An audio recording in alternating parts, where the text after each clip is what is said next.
Hello and happy Sunday. And it's my birthday today. So I want to show you what my wonderful wife got for me. She actually surprised me with 50 birthday presents. And some of them are really cool, but a lot of them are really goofy. And that was the whole point, was just to have fun. And so I thought I'd share with you some of the fun things that she got me.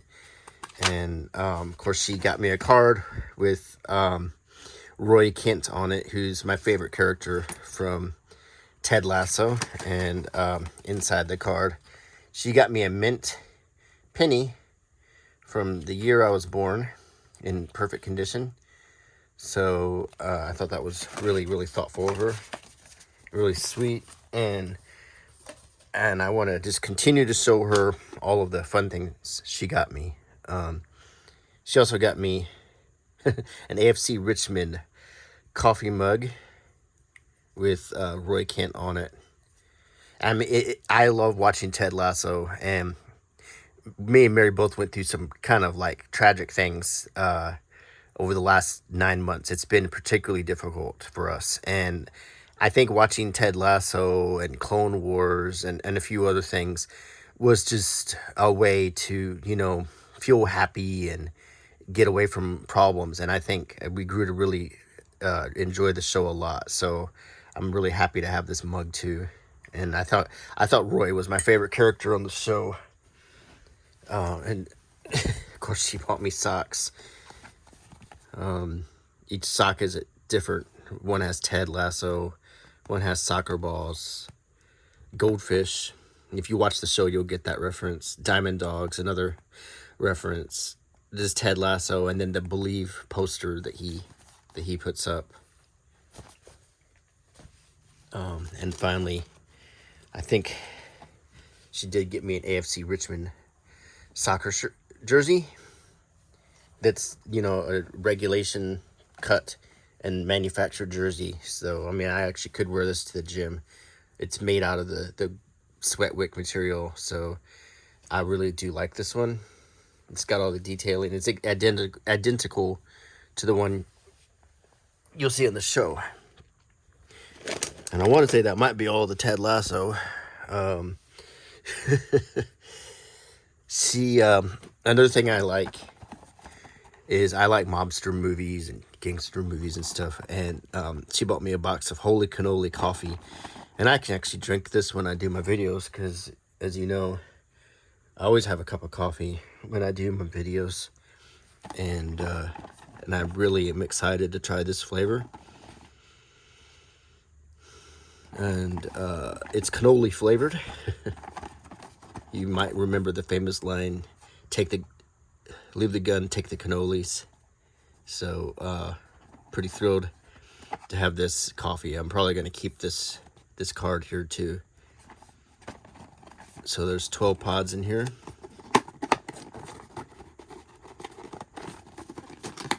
And they look great. You can ask any of my friends. I am a coffee man. This is a special thing she made for me. If you follow my channel, you know that our last trip was to the Balkans. And one of the things we did is we spent a few nights, so like 5 nights in Kotor in Montenegro. And in Kotor, there's something called the Serpentine, which is this very windy mountain road. And it's got hairpin turns. I think there's 15 or 16 hairpin turns. And I drove it in this car, and that's a picture of me, if you can see. That she put on there, but she survived it with me because she was sitting next to me. I was doing the driving. She does the navigating when we go to Europe. Of course, she got me books about my home. I love Alabama, and so this is Lost Attractions of Alabama, and it is very much like showing the old Route 66, even though we're not Route 66, but that style from the 50s and 60s that was in Alabama, my home, my beloved homeland. that I feel like is paradise on earth. And it's interesting to see what used to be here. And this is definitely one of them books that I'm extremely excited to just flip through and enjoy on my downtime, and just take in these pictures and read about the sites and stuff. This is something I'm super excited about. So this is Lost Attractions of Alabama.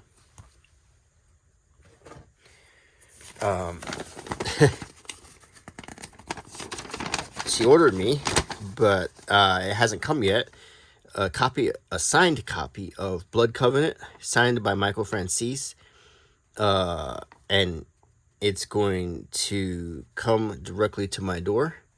I love watching Michael Francis's channel. He's a former mafia underboss, and I think he was in the Colombo crime family. He eventually, found the light.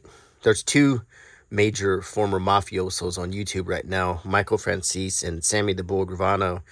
And so you got, and Michael Francis is more like the light, the gone to Christianity one, whereas Sammy the Bull is like the dark, tough guy. They're both tough guys, but they're both interesting to watch, and you can get a lot from watching both of them. A lot of life lessons and stuff about making choices in life and stuff. But I don't feel like I've made terrible choices in my life, but I enjoy reading about these human, I guess you could say, real life character arcs. I find it incredibly fascinating to watch people, go through that self-actualization. So Michael Francis is absolutely an interesting guy who's, changed his course in life and tries as hard as he can to share with you, what he's learned. So I'm really excited to get my hands on this book.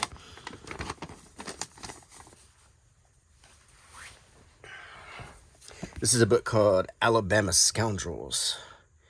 She got me. You might recognize these two guys as being co-conspirators in the Lincoln assassination, but you might be surprised to find out all of the people who did come from Alabama. That's David Harold, and that's Lewis Powell. They were, of course, hung for the assassination of Lincoln.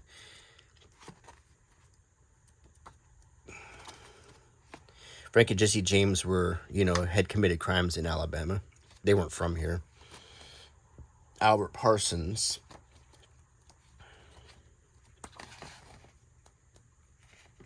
John Wesley Hardin spent some time here, as well as Pat Garrett did, Aaron Burr did, Doc Holliday went through here, Doc Scurlock went through here. There's a lot of famous people from Alabama, not to mention Courtney Cox, Michael Rooker, Walton Goggins. A lot of famous actors are also from Alabama. So, and this is Time Travel to 1974, celebrating a special year. And this is my birth year, and this is a book about all the things from my birth year. The movies, some weird movies were popular in my birth year, including Female Trouble, Zardoz, that's the one where Sean Connery walks around wearing a Speedo, The Exorcist, American Graffiti, ABBA was popular, Happy Days came out, Bette Midler was popular, All in the Family. When I was born, the president was Richard Nixon. Then it became Gerald Ford, but actually Nixon was president when I was born. Quite a lot has happened in my lifetime. And then you can scan a QR code and look at the pictures for free, so it's pretty cool.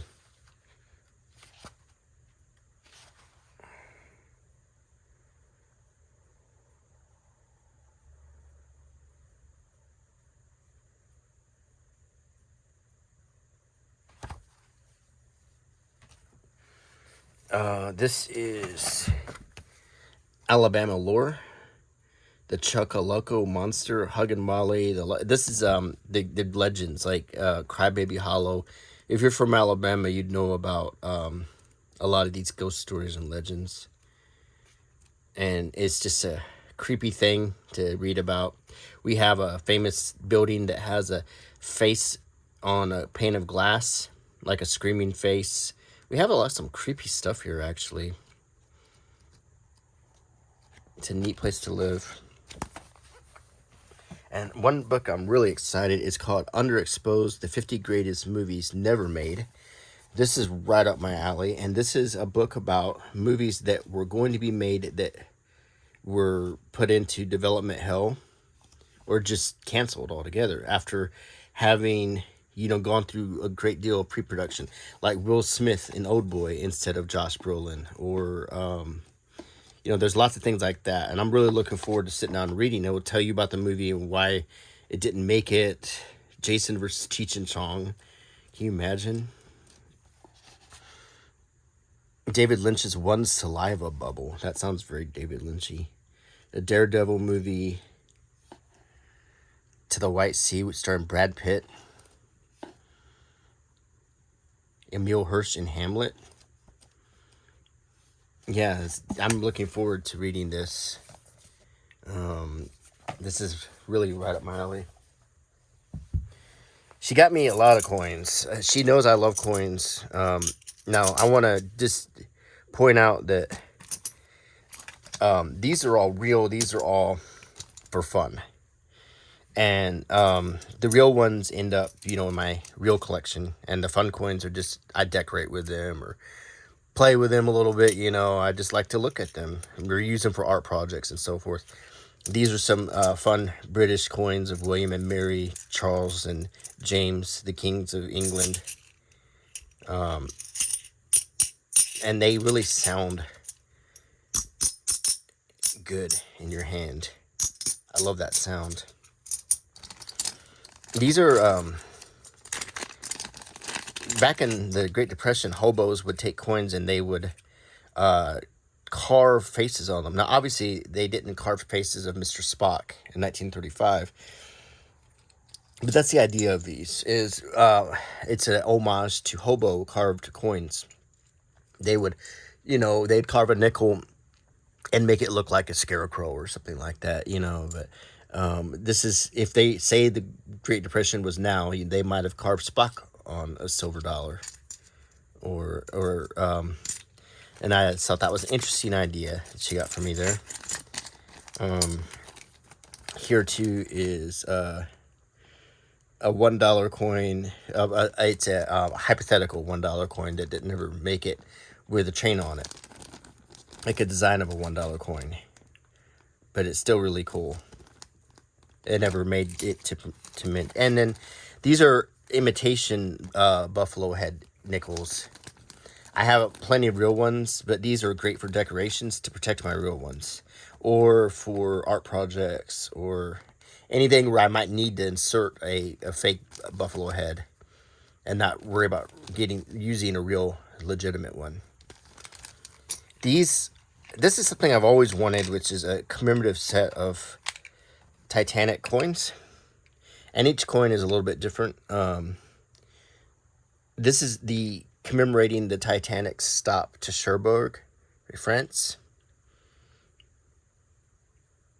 which is really cool. A lot of people don't even know it stopped in Cherbourg. So this coin shows the route of the Titanic and where it eventually was laid to rest off Newfoundland. You see that? This coin is the sinking of the Titanic, and it shows the wreck of the Titanic under the sea.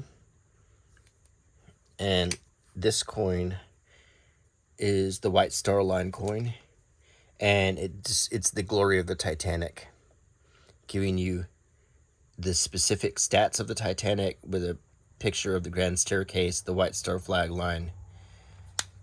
So, a beautiful set of 4 Titanic coins, and I think they're gorgeous, as well as a coin commemorating the 50th anniversary of the first man landing on the moon, and I think she got it to me for the occasion of my birthday. But one of my favorite achievements. This is a 2019 medal, so it was made for the 50th anniversary of man setting foot on the moon. Neil Armstrong, Buzz Aldrin, Michael Collins. So I'm really happy with that. Now, she stopped at there's a little roadside stop in between where I live in Florida, where they sell ice cream, and there's a coin seller too. And this is Alabama, and he's a great coin collector, and Mary went in there and bought all of these coins for me from Ireland and from Jordan and just Mexico. These are all old, beautiful coins. She put it in this, and she was trying to seal it up, but she's going to redo that for me. So she kind of ripped it off. And then she got me all of these coins special. So I'll just show them to you. 5 Pfennig from Germany in 1922.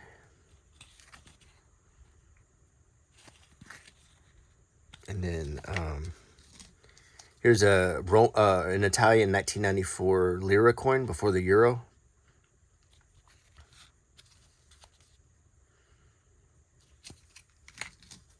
Here is 1917 World War I era 10 Pfennig coin from Germany.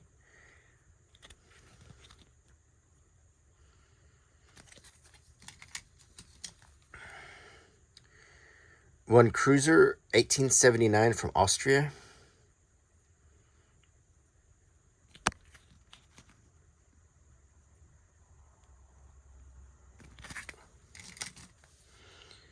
Um, 1957 100 yen silver coin from Japan.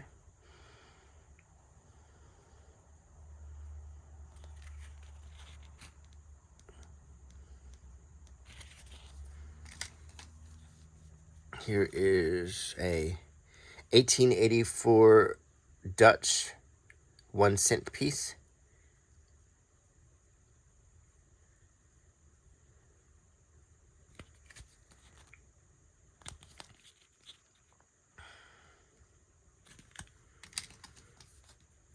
Here is a 1912 5 centimes from Tunisia. The year the Titanic sank.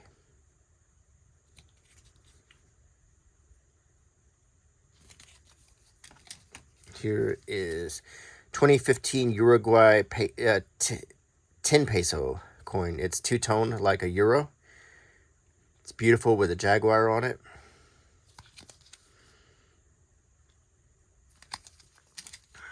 This is a 1939 East Africa 10 cent piece.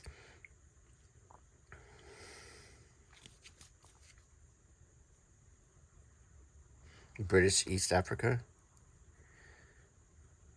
King George VI.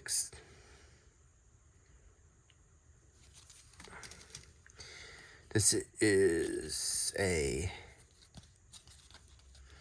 2006 New Zealand. It's a beautiful coin with a Maori mask and the Queen, an older Queen Elizabeth. And finally, the crowning piece is the 1857 American Flying Eagle penny, an extremely rare penny. This was the penny that was right before the Indian head.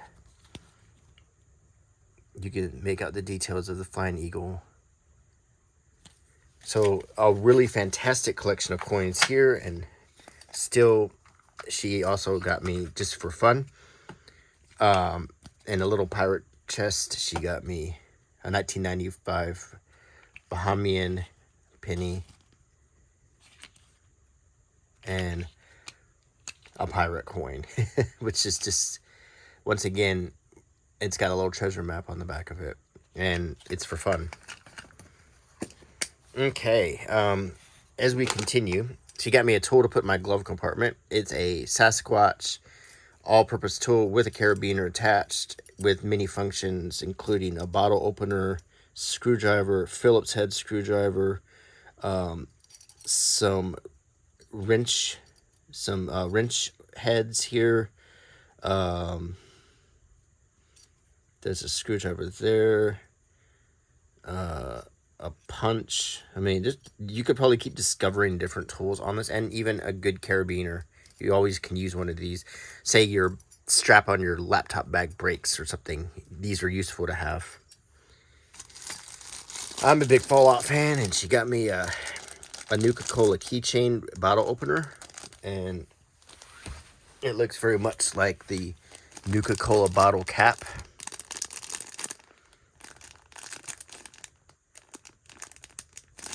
I'm a big Fallout guy, and because of that, she also got me the California Republic. It's a full-size flag. I mean, I could string this up outside. This is a full California Republic flag with a two-headed bear.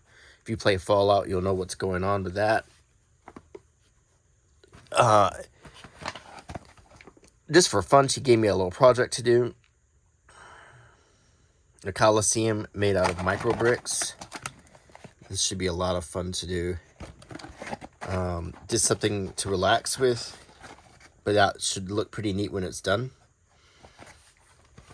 A little sign to put in my office, because I do have, before I went into accounting, I have a bachelor's in history, and I still love history. You probably gleaned that from my channel.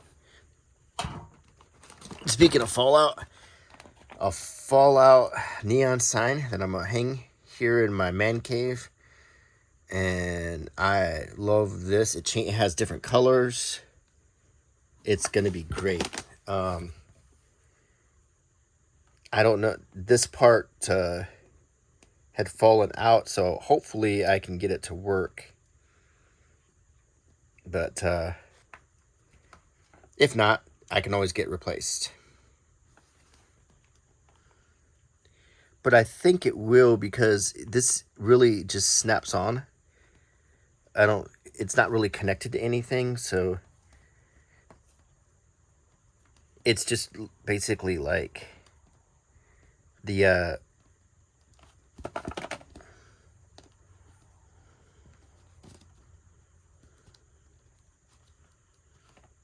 but I think it'll work still, because the lights are actually under that rubber part. So I think it's gonna look great. And I will test it. She got me,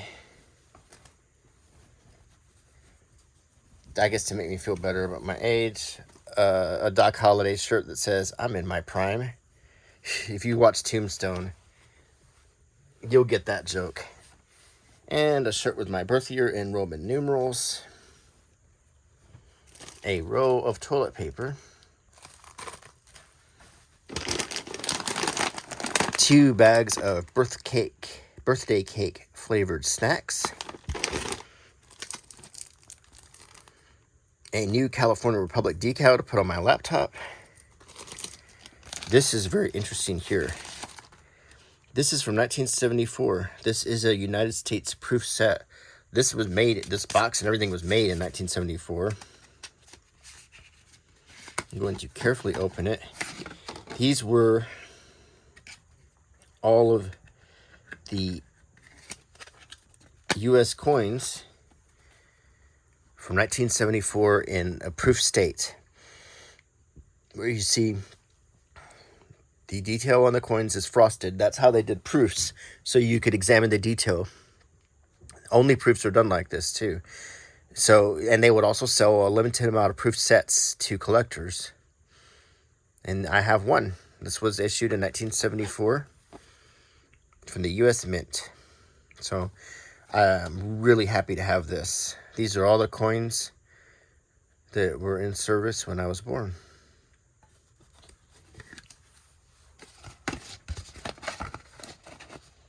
And you can see the age of the box. So this is legit.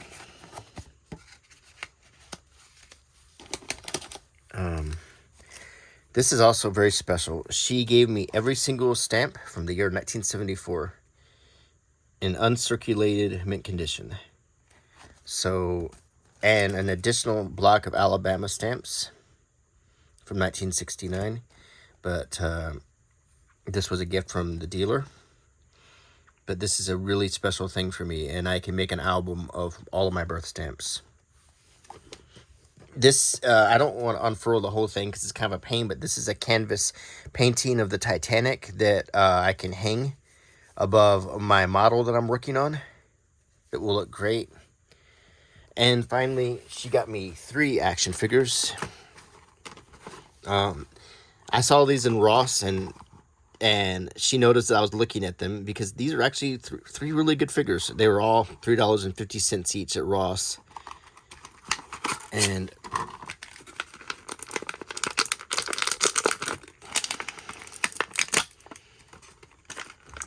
let's take a look at them. Let me get some coffee.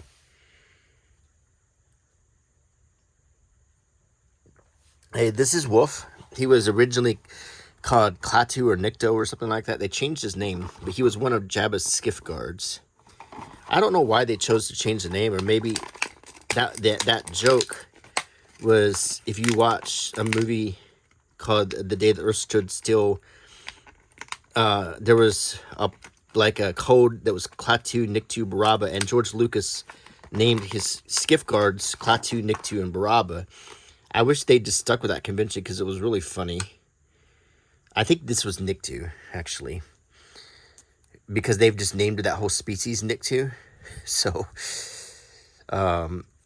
he has a removable helmet. He has a soft goods, like, tunic, sort of. He has, like, a bandolier on. He has the typical Jabba's Palace blaster. And he has a holster to put it in right here. And it looks great in that holster. And he has a vibro axe. That's what this weapon is called. He is part of the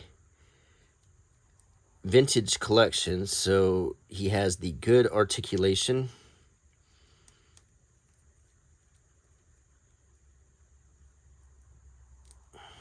So you can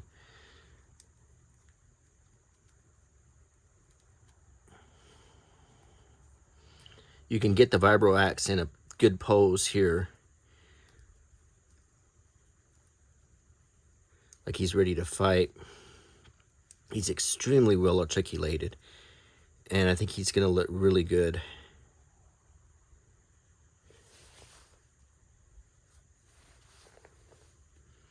So that's originally called a Nikto, I think. Or just his name was Nikto. Really good figure. This guy was originally called Yak Face. But George Lucas or Star Wars renamed him Selt Murray. Selt Murray. And I don't know what the meaning of that is. But I know him as Yak Face.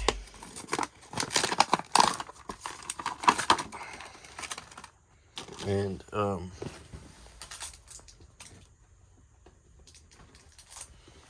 he originally looked like this. This is the retro collection reissue of Yak Face.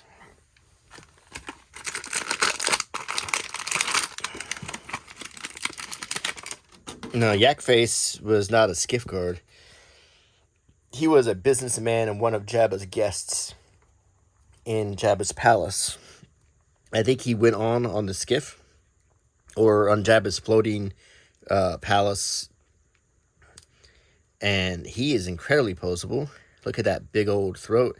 He's got a highly detailed face, a mustache. He almost looks friendly. He has sort of a cloak on. Great articulation.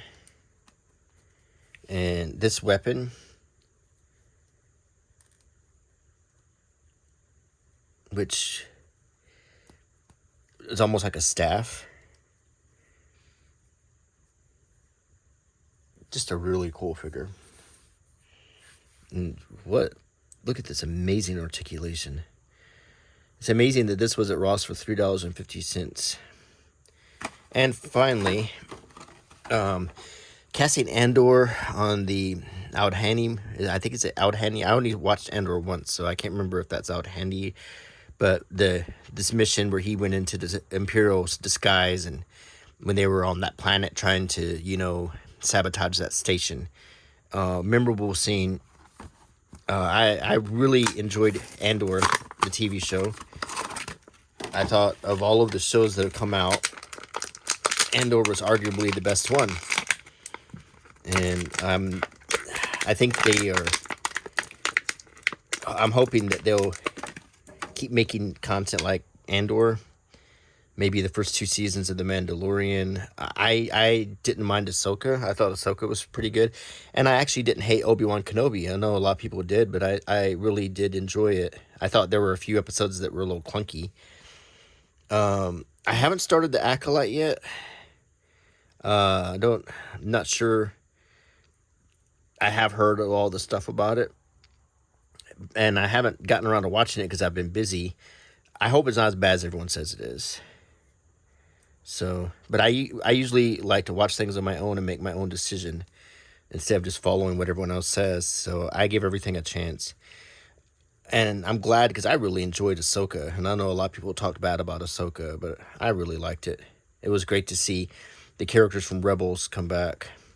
And this is a great figure. First of all, look at that face sculpt. That really, really looks like Diego Luna. How he looked in Andor when he shaved off his goatee. And this hat fits really well. Articulation's great. You see like the weathering on his uniform. He has the blaster. I'm not sure what that blaster's called. It's the one that the guys in the cantina attacked Luke with. Dr. Evanson and Ponda Baba. I just really like this figure, and it's amazing to find a figure this good from a character that I like this much in Ross. And Mary got it from me. She saw I liked him, and she presented them to me. And I don't really, and when we get close to birthday time, I don't usually buy myself a lot of stuff. So, and that's how both of us are, so we can surprise each other. But this is a really great figure. So that's my birthday haul, and I hope you enjoyed sharing this day with me. And I want to thank you all again for being part of my channel, for the comments. I need to get around to answer comments. I know I've been sort of slow about that lately, and I'm gonna get around to that. And all of your comments mean a lot to me. So I just want to say I appreciate all of you very much. Thank you for all the support. This channel has grown a lot, and I couldn't have done it without you. You all mean a lot to me. So thank you very much. And as I start a new year in my life, I'm very appreciative of all of you all over the world who mean so much to me. So with that, I'll see you next Sunday. Bye.